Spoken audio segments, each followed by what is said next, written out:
On Sunday, the US gave Iran a 48-hour ultimatum. Reopen the Strait of Hormuz or we will bomb your power plants.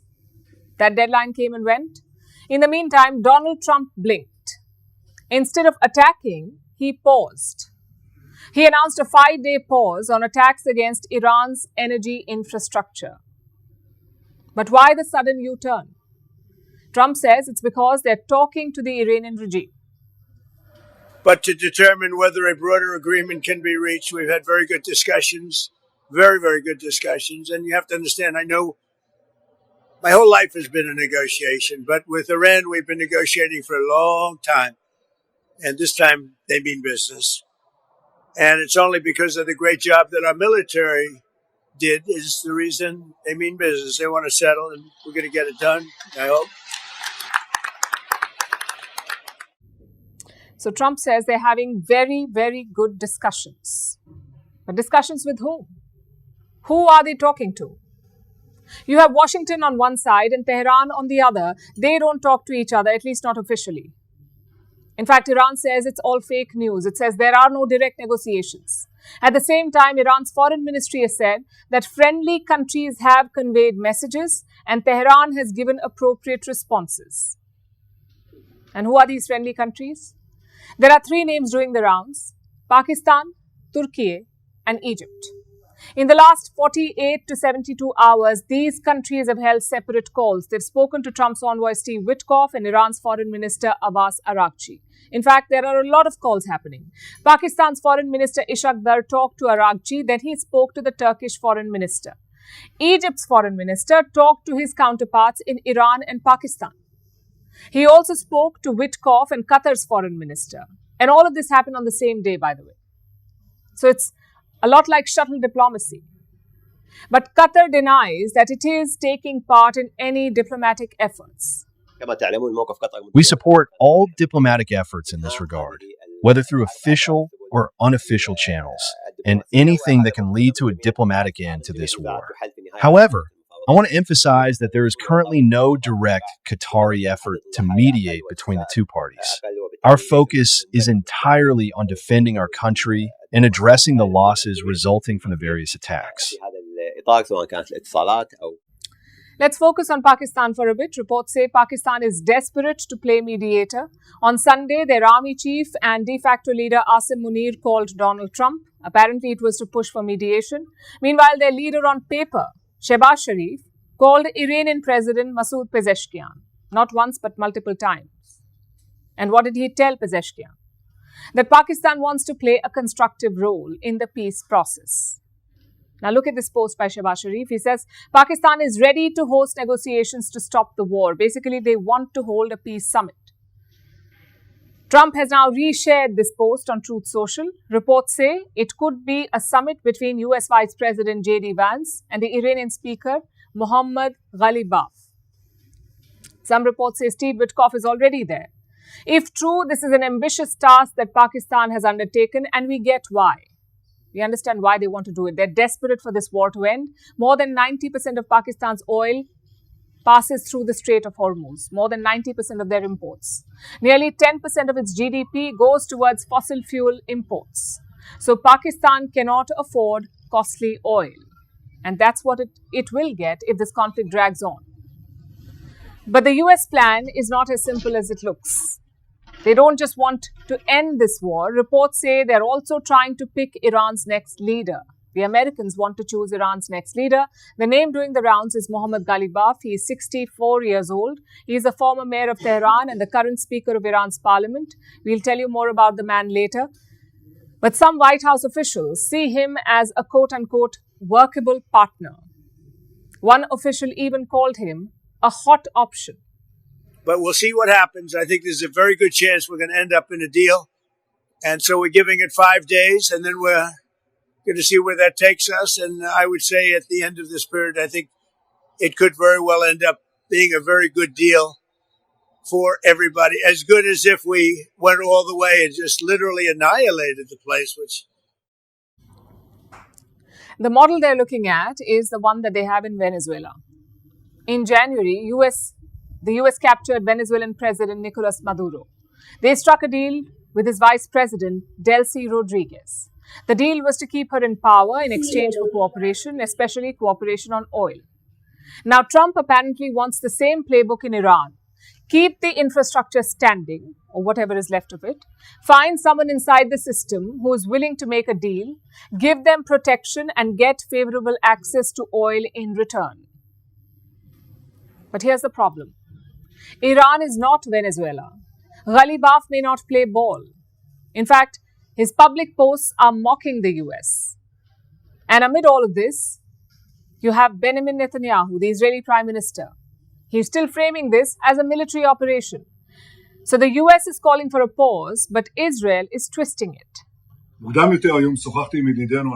Earlier today, I spoke with our friend, President Trump. President Trump believes there is a possibility to leveraging the mighty achievements obtained by the IDF and the U.S. military in order to realize the goals of the war in a deal that will preserve our vital interests. At the same time, we are continuing to strike both in Iran and in Lebanon. Well, here's what we have. Too many cooks stirring this peace broth. Will they spoil it completely? We hope not. As things stand, the US wants out, or at least it wants a deal that lets Trump declare victory. Iran is signaling some openness. Pakistan has elbowed its way into the room as a mediator. Israel wants to keep fighting. Most players are talking about talks. The diplomatic machinery is moving, but don't hold your breath for peace. Day 25 of the war. What is happening in West Asia? Are they still fighting or are they talking peace? The answer is they're doing both. Talks behind the scenes and missiles in the air. That is the situation right now. We've seen a lot of confusion around what's happening. Some people are asking, is this a ceasefire? Does this mean that the war will end soon? So first of all, let's set the record straight. There is no ceasefire in West Asia. Israel and the US continue to attack Iranian sites. The only difference is this: President Donald Trump has delayed his attacks on power plants. That's all. But apart from that, all the military targets are still being hit. So simply put, the war is on, which brings us to the latest battlefield updates. What is happening? Iran launched more missiles overnight. Some of these launches are trolling the US president because the missiles feature edited pictures of Donald Trump. At least one of them slammed into Tel Aviv. Several buildings were damaged in this attack. At least 6 people were injured.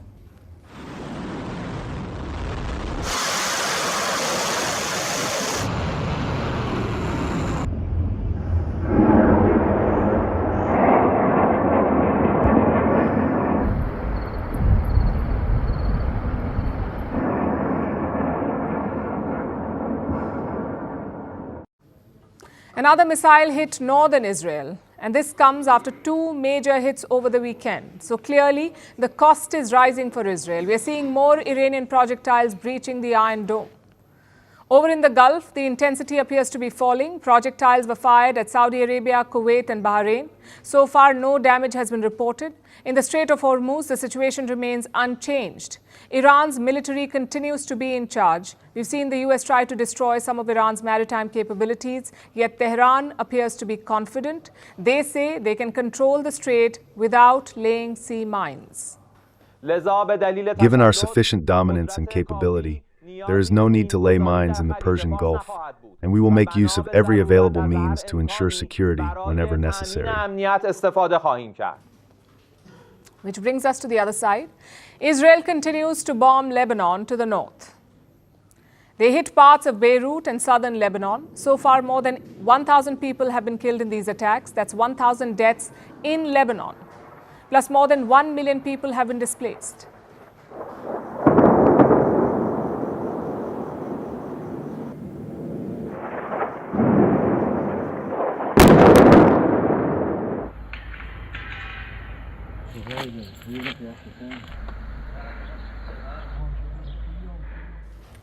Israeli soldiers and tanks are moving in. We've told you about this before. Israel sees Lebanon's Litani River as a natural boundary. Their goal is to control the area to the river's south. And what about the people living there? Israel's defense minister says they should leave. These people should leave. He says these people cannot return home until northern Israel is secure. The IDF is maneuvering into Lebanese territory to seize a forward line of defense, eliminating Hezbollah terrorists and destroying the terror infrastructure built there. Hundreds of thousands of residents of southern Lebanon who evacuated north will not return south of the Litani River until security is guaranteed for the residents of the north. There are two main concerns here. One, a full-blown ground invasion could be a bloodbath. We've seen that in Gaza since 2023. And two, how long will Israel occupy this land? We know what happened with the West Bank. We also know what happened with the Golan Heights. Will southern Lebanon go in the same direction? And this is a big concern for the world. Yesterday, French President Emmanuel Macron warned Israel. He said occupation cannot lead to peace. At a time when others would like us to believe that security can only be ensured by invading the neighbor we fear, Lebanon reminds us of one thing, the power of universality. No occupation, no form of colonization, not here, not in the West Bank, nor anywhere else, is able to ensure the security of anybody. So the Lebanon front is escalating fast. It's a brutal and expanding battle, and it's drawing in the Iranians as well. Tehran has issued a threat to the Israeli military. They're warning of heavy missile hits on Israeli positions in the north, which brings us to the situation in Iran. Unlike Lebanon, it is harder to gauge what is happening in Iran because Iran is under a complete internet ban. You won't see mobile phone videos. You won't see eyewitness clips from there, not like you see from Israel or Lebanon. Even in the Gulf, they have cracked down on such videos. It is illegal to record and post videos of attacks in Gulf countries. So it's tough to assess the ground situation in these countries and in Iran, of course. What we do have are Israeli and US claims. Israel claims to have hit more than 3,000 targets in Iran. That's 3,000 plus in 25 days of fighting. Overnight, they hit more than 50 targets. These include missile storage facilities and command centers. The US military also continues its onslaught. Overnight, they hit Iran's mobile missile launchers.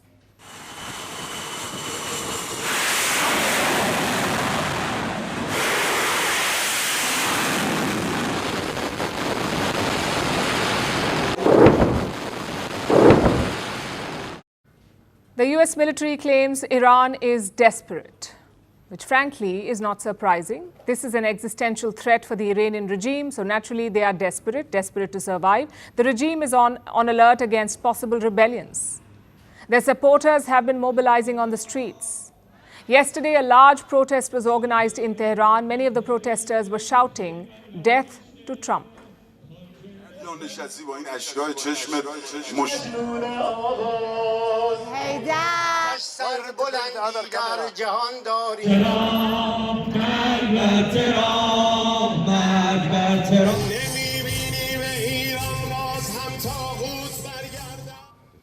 If Iran is desperate, so is Trump. He wants a quick resolution to this war. Yesterday, he admitted that he wants a deal with Iran. Basically, this is not some fight to the finish. This is a fight to a deal. The question is, who can broker such a deal and where are these talks heading? Well, that's our next story. President Trump has just suggested a deal is possible to end the war in West Asia, claiming that America is in talks with a top Iranian official. Iran has denied that any such talks are taking place. But Trump's comment has raised hopes of a resolution. Iran reportedly received a message from the US. According to CBS News, a senior Iranian foreign ministry official said that Tehran has received points for a deal through mediators. But publicly, Iran continued to deny any direct or indirect talks. Iran's foreign ministry spokesperson confirmed that messages have been exchanged via friendly countries, but Iran has already rejected them. However, Trump remained positive on the chances of a deal, saying that Iran wants peace. He even claimed that there were already 15 points of agreement.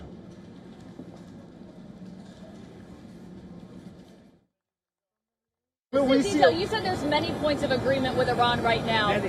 What, can you give us a Many, like 15 points. 15 points. Iran has said yes. Well, they're not going to have a nuclear weapon. That's number one. That's number 1, 2, and 3. They will never have a nuclear weapon. They said yes to that? They've agreed to that. But what deal are they talking about here? The contours of any kind of agreement still remain unclear. As you heard, Trump maintains that Iran has agreed not to build a nuclear weapon.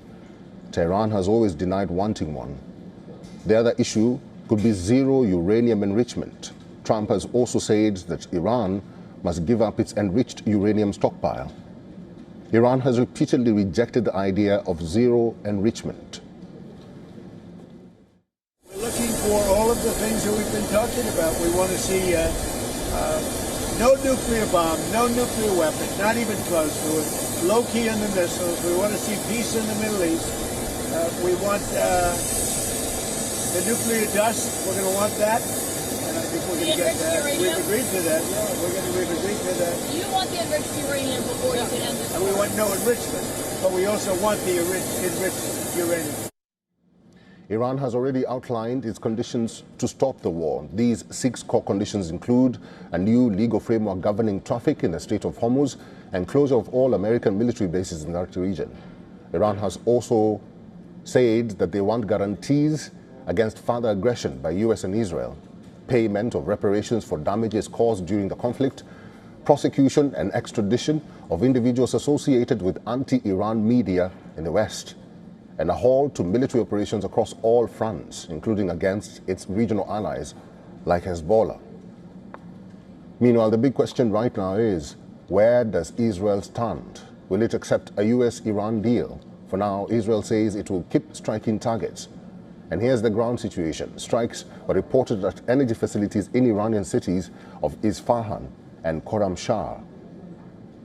It's not clear who carried out these strikes. And the latest, Trump has announced a 5-day suspension of strikes against Iranian power plants and energy infrastructure. But he has warned, if talks fail, strikes could resume. The same day that window closes, more US troops are expected to arrive in West Asia. Amphibious assault ship USS Tripoli, amphibious landing dock USS New Orleans, and roughly 2,200 Marines will cross into US Central Command on Friday. It will take another few days for the unit to get to the Strait of Hormuz. Iran has released new footage from deep inside its underground military network, calling it only the tip of the iceberg of its hidden arsenal. Well, the video, aired by state-run news, shows rows of advanced missiles inside a fortified tunnel, signaling that the country's ballistic capabilities remain intact, despite US claims that its military infrastructure has been destroyed. Well, the footage surfaced as Iran's Islamic Revolutionary Guard Corps announced the 75th wave of missile strikes under its ongoing retaliatory campaign, which it calls True Promise 4. According to Iranian Press TV, the latest barrage targeted Israeli military sites on the US Prince Sultan Air Base in Saudi Arabia. The IRGC said the strikes honored martyred commanders and were launched with advanced ballistic missiles guided by accurate reconnaissance. According to the field reports from the initial hours of the attack, more than 200 people have been reported killed or injured. Israeli security officials have increased pressure on journalists and eyewitnesses to suppress information about the destruction and the number of casualties. Well, the video released by Iran comes at a time of sharp escalation across West Asia. The conflict, which began in late February, has seen repeated missile and drone strikes exchanged between Iran, Israel, and the US.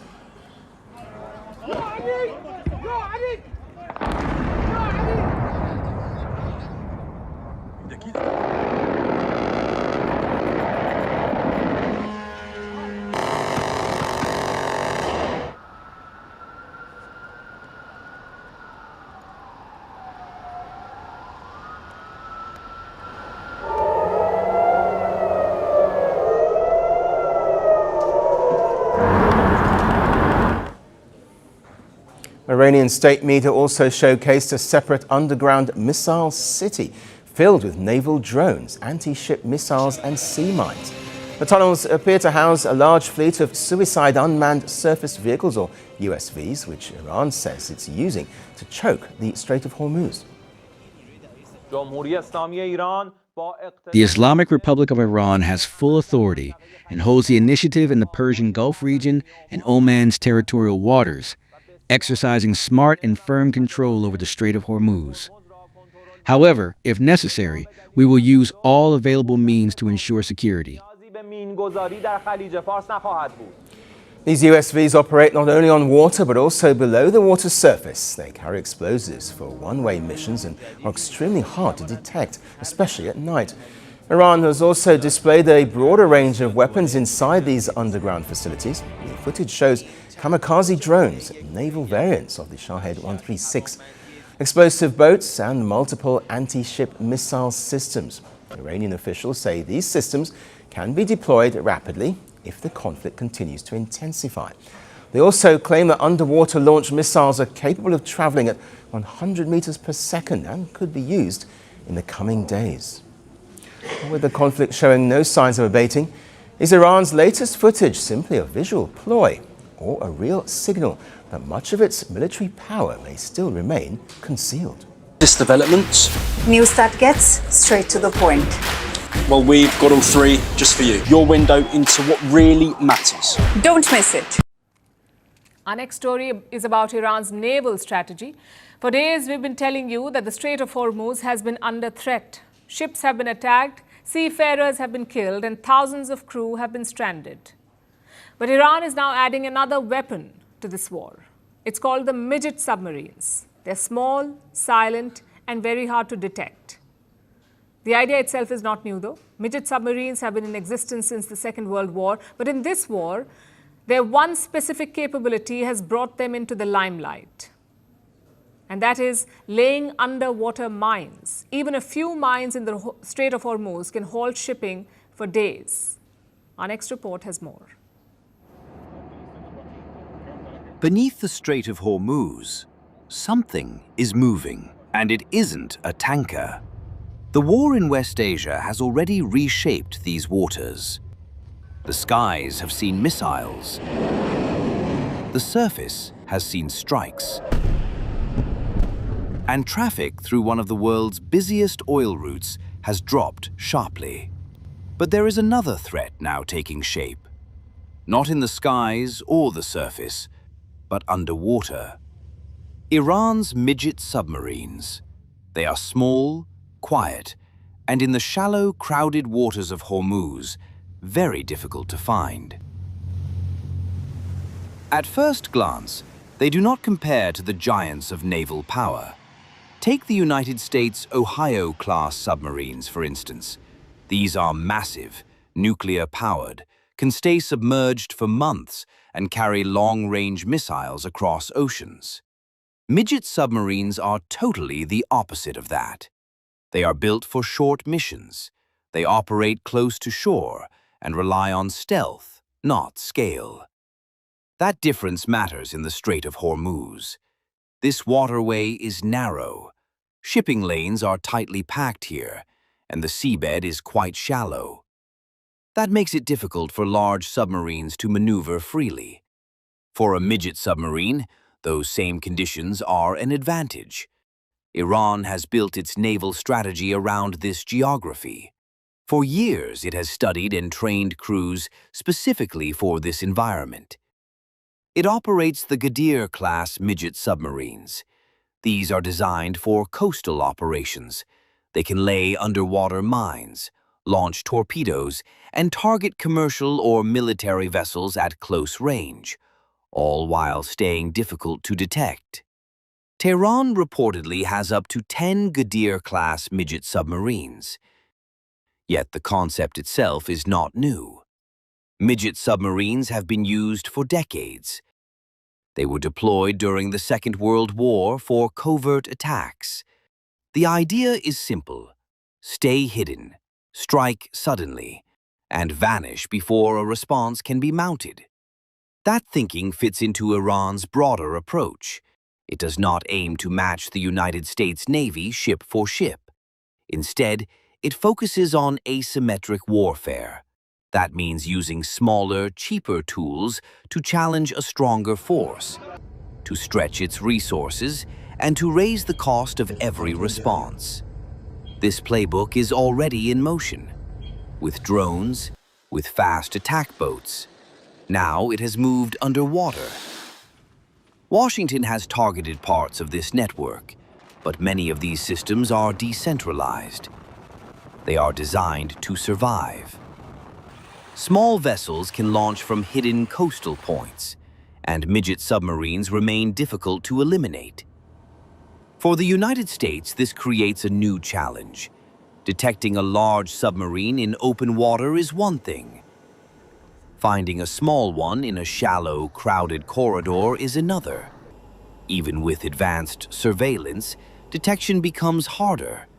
And in an active conflict, that risk is immediate.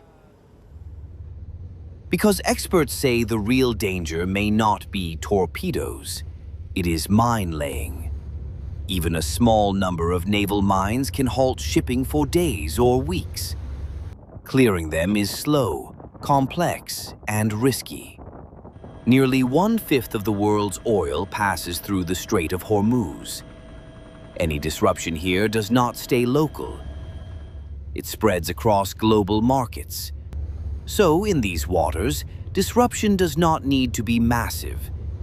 It only needs to be precise. And sometimes, the smallest threat can have the biggest impact. It's week 4 of the West Asia war. After 24 days of fighting, there is some hope, some indications of de-escalation. And it came from Donald Trump himself. The US president has delayed his latest attacks. Instead, he is focusing on diplomacy. He says talks are underway for a complete resolution. And this is coming after a brutal weekend of fighting. We saw missiles thudding into Israeli cities. We saw threats and deadlines from the White House. And as usual, defiance from Tehran. So will this lead to a meaningful de-escalation? Let's look at Trump's message first. I am pleased to report that the United States of America and the country of Iran have had, over the last 2 days, very good and productive conversations regarding a complete and total resolution of our hostilities in the Middle East, based on the tenor and tone of these in-depth, detailed and constructive conversations, which will continue throughout the week. I have instructed the Department of War to postpone any and all military strikes against Iranian power plants and energy infrastructure for a 5-day period. And that is certainly written by Trump. Look at all the typos. Pleased to report instead of pleased to report, and which from Harry Potter instead of WHICH. So rest assured, this is Trump talking. But this announcement came out of the blue. On Sunday, Trump had issued a serious threat. He asked Iran to open the Strait of Hormuz within 48 hours. If not, he threatened to destroy Iran's power plants. Basically, plunge the country into darkness. That 48-hour deadline was supposed to expire tomorrow morning, but now Trump has delayed it by 5 days. What's more, he says talks are underway to end the war. Now, just to be clear, only attacks on power plants have been delayed. The other attacks and operations continue. And yet, this is a sudden and stunning climb down. And what is Iran saying?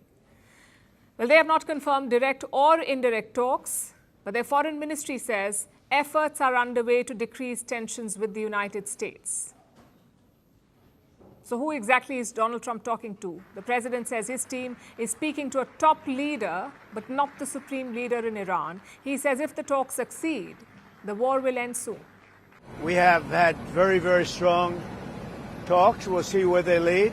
We have major points of agreement. I would say almost all points of agreement. If they carry through with that, it'll end that problem, that conflict, and I think it'll end it very, very substantially. They want very much to make a deal.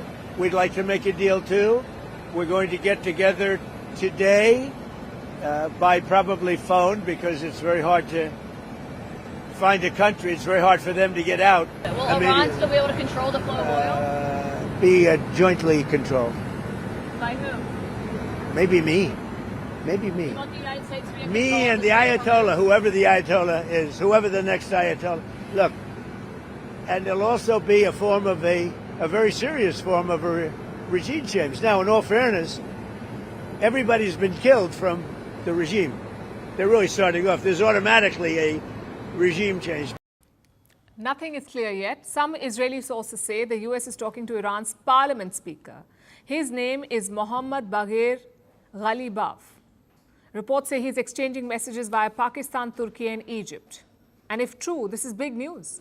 The markets are already cheering Trump's statement. It's the first indication of de-escalation and talks. The question is, what led to it?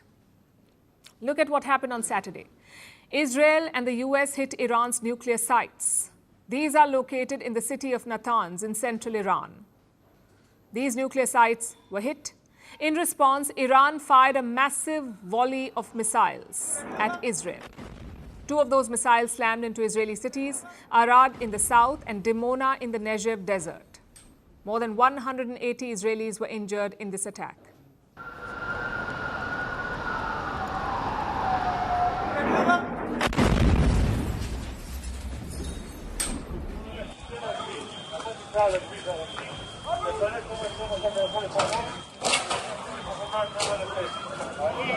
לאזור הלך הבניין קורס. וואו וואו